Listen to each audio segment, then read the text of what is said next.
जिंदगी बदलना चाहते हो? अगर जिंदगी बदलना चाहते हो तो सिर्फ एक चीज बदलो, अपने सोचने का तरीका। छोटी सोच, छोटा रिजल्ट, बड़ी सोच, बड़ा रिजल्ट। अपनी सोच को बड़ा करो, अपने सपनों को बड़ा करो, अपनी मेहनत को बड़ा करो, आपके पास ऑटोमेटिकली रिजल्ट्स आएंगे। आप में से बहुत ऐसे लोग होंगे जो आज मुझे पहली बार सुन रहे हैं। मैं आप लोगों को बताना चाहूंगा कि वेस्टीज की शुरुआत कैसे हुई। वेस्टीज शुरू करने से पहले भी हम लोग सफल लोग थे। मैं एक प्रोफेशनल था, एक कंपनी में चीफ एग्जीक्यूटिव ऑफिसर था। उन 2002 के अंदर भी मेरे पास 42 लाख की मर्सिडीज बेंज तब भी थी।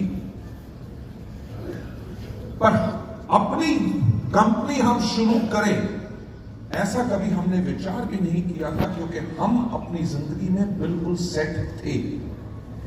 पर 1996 में जब ये इंडस्ट्री हमारे देश में शुरू हुई, तब कोई ऐसा व्यक्ति नहीं था जो इस इंडस्ट्री के बारे में जानता था। किसी को यह विश्वास नहीं था कि इसके अंदर लोगों की जिंदगी बदलेगी।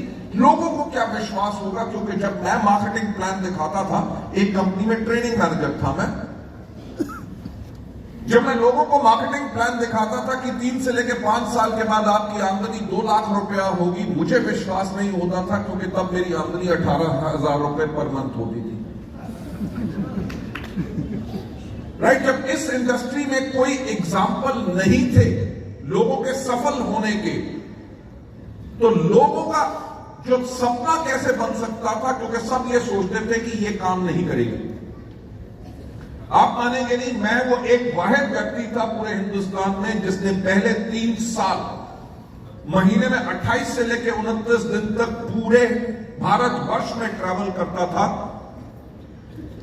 हजारों लोगों को 1-to-1 प्लान्स दिखाए, होम मीटिंग्स जाके की, हजारों स्टेज के ऊपर खड़े होकर प्लान दिखाए, प्रोडक्ट डेमोन्स्ट्रेशन की। जहां पे लोगों को नेटवर्क बनाना नहीं आता था, वहां पे लोगों को नेटवर्क बनाना सिखाया, उनके नेटवर्क को पावरफुल बनाया, उनको टीच किया, उनको कोच किया, उनको मेंटर किया और उनको सफल बनाया।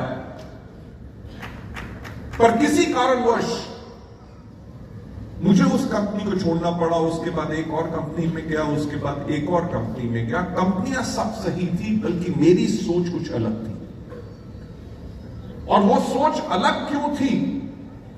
क्योंकि मैं 1-to-1 लोगों के साथ जाके काम करता था। ये नहीं कि सिर्फ लीडरशिप के साथ काम करता था, लोगों के घर में जाके बैठ के पेपर के ऊपर प्लान दिखाता था, लोगों की टीम बनाता था।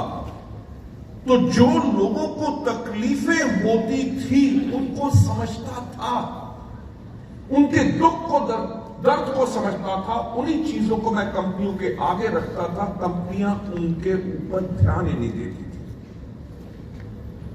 तो 2003 के अंदर हमारे देश के अंदर ऐसा एक वक्त आ गया था जहां पे लोग कहते थे डायरेक्ट सेलिंग जो है वो बिजनेस है चोर बाजारी का।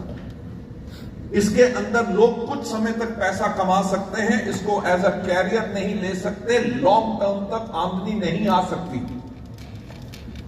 जब ये विश्वास लोगों को होना शुरू हो गया था, तो हमने एक बात सोची कि कोई तो खड़ा होगा जो एक इस तरह का परिवार बनाएगा जिसके अंदर इस इंडस्ट्री को इसका सम्मान, जो इज्जत चाहिए, वो पूर्ण तरीके से दिलाएगा। और वहां से शुरुआत हुई वेस्टीज परिवार की। मैं वही